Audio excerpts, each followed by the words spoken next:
Et le dernier exercice, l'exercice 6, sans doute l'exercice le plus ressemblant au DM précédent. La première question, dresser le tableau complet des variations de f. Bon, il y a zéro difficulté.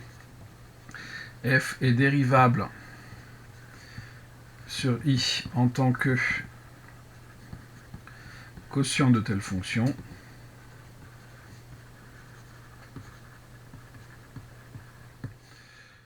Soit x appartenant à i. F' de x, c'est la dérivée, donc 1 multiplié par 1 plus x moins par 1 plus ln de x.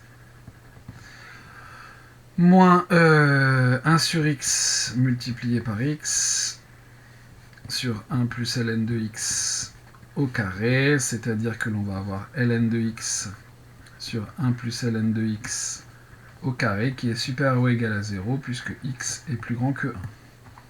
Par ailleurs, en 0, non pas en 0, en 1, f de 1 égale 1 sur 1 plus 0, donc 1. Et en plus l'infini, f de x équivaut en plus l'infini à x sur ln de x, parce que 1 en plus l'infini est négligeable devant ln de x. Et x sur ln de x tend vers plus l'infini lorsque x tend vers plus l'infini par croissance comparée.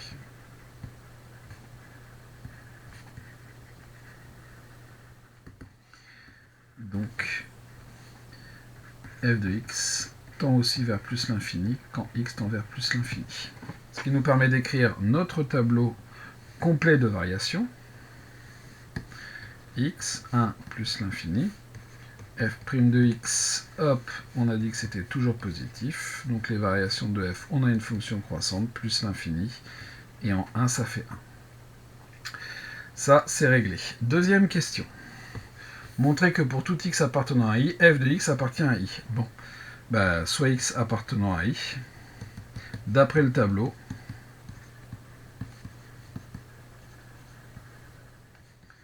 f de x appartient à 1 plus l'infini, c'est-à-dire i. Troisième question, résoudre f de x égale x. Là, le verbe, c'est résoudre. C'est pas montrer que l'équation admet une unique solution. C'est-à-dire qu'on va pouvoir résoudre l'équation directement. Donc j'ai x sur 1 plus ln de x égale x. Je peux diviser par x parce que x est dans 1 plus l'infini, donc non nul. J'ai donc 1 sur 1 plus ln de x égale 1, c'est-à-dire 1 égale 1 plus ln de x, c'est-à-dire ln de x égale 0, c'est-à-dire x égale 1. Donc, f de x égale x admet pour unique solution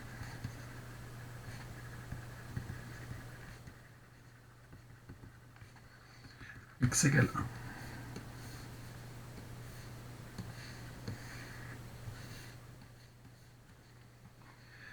Question 4. On va faire une nouvelle page.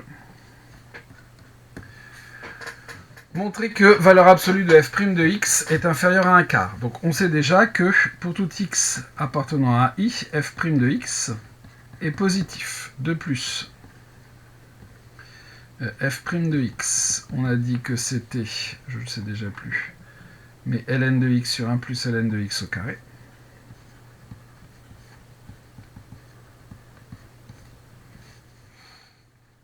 Ok. Donc, ça, je veux que ce soit inférieur à un quart.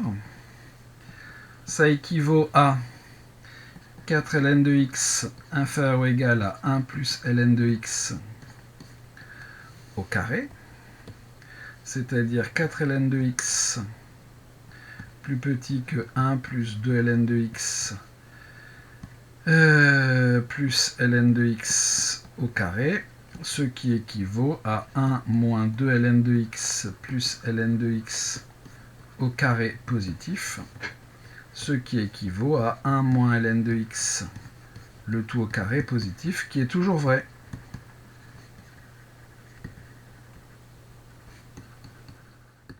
Donc, par équivalence successive,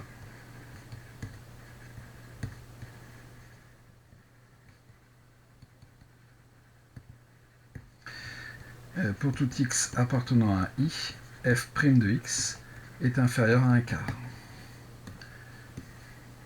De plus, je sais que f' de x est positif, donc pour tout x appartenant à i, 0 plus petit que f' de x plus petit que 1/4. Conclusion. Pour tout x appartenant à i, valeur absolue de f' de x inférieure à 1/4.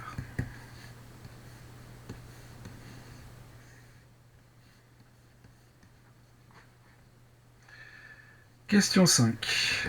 Démontrer que pour tout entier n, un appartient à i. C'est une récurrence. On initialise.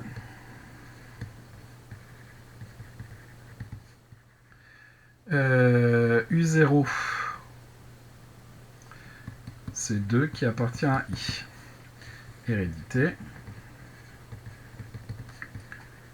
Soit n appartenant à n, tel que un appartient à i.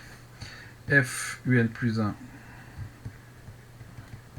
c'est f de un, qui appartient à i d'après la question, d'après l'hypothèse de récurrence. Non. Mon hypothèse de récurrence, c'est un appartient à i, f de un appartient à i, c'est d'après la question 2. Donc, un plus 1 appartient à i. Conclusion. Par principe de récurrence, pour tout n appartenant à n, un appartient à i.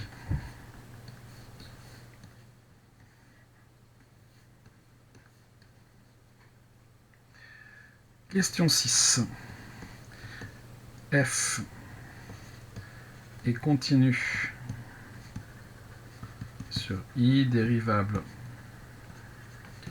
sur i, d'après l'inégalité des accroissements finis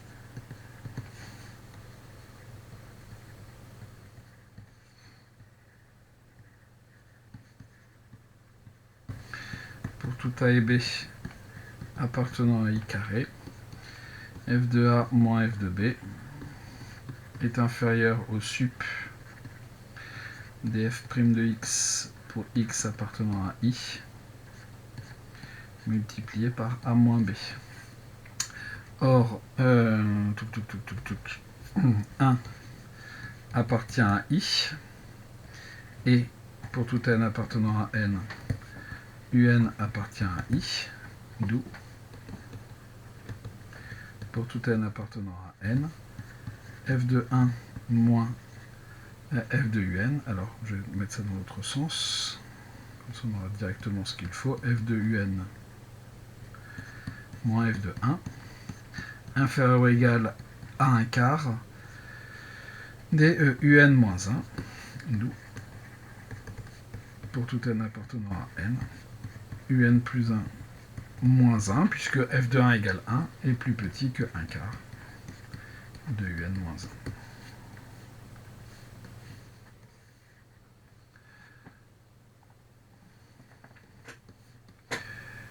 Question 7, ça se fait par récurrence. Pour n égale 0, U0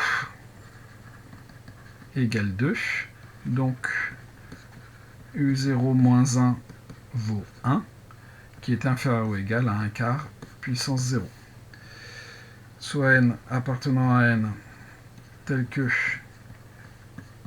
un moins 1 est inférieur à 1/4 puissance n, un plus 1 moins 1 est inférieur ou égal à 1/4 multiplié par un moins 1, qui est inférieur à 1/4 multiplié par 1/4 à la puissance n, qui vaut 1/4 à la puissance n plus 1.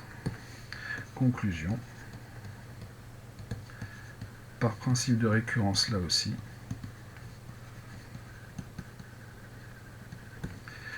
pour tout n appartenant à n, un moins 1 est inférieur à 1/4 à la puissance n. Dernière question. Convergence de la suite. On a 1/4 qui est compris entre moins 1 et 1, donc le 1 quart à la puissance n tend vers 0 lorsque n tend vers plus l'infini. Par conséquent, un tend vers 0 lorsque n tend vers plus l'infini, et donc un tend vers 1 lorsque n tend vers plus l'infini. Et voilà pour cet exercice.